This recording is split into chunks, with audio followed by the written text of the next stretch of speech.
এটা হচ্ছে চট্টগ্রাম সমুদ্র সৈকত। আবহাওয়া একটু পরিবর্তন হলেই সমুদ্র সৈকত ভিন্ন রূপ ধারণ করে। সেজন্য আজকে ভোর থেকে একটু পরিবেশটা ভিন্ন রকম হয়েছে। সেজন্য আমি আপনাদেরকে পরিবেশটা দেখাচ্ছি। তবে বাতাস কম, সেজন্য এখানে পরিবেশটা একটু নরমাল আছে। বাতাসের উপর নির্ভর করে।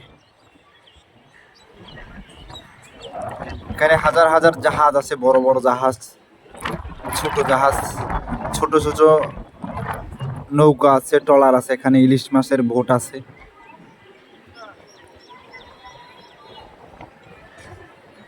পরিবেশ দেখছেন, ঠান্ডা, এখন একদম নীরব। বেশিক্ষণ দেখাবো না আপনাদেরকে,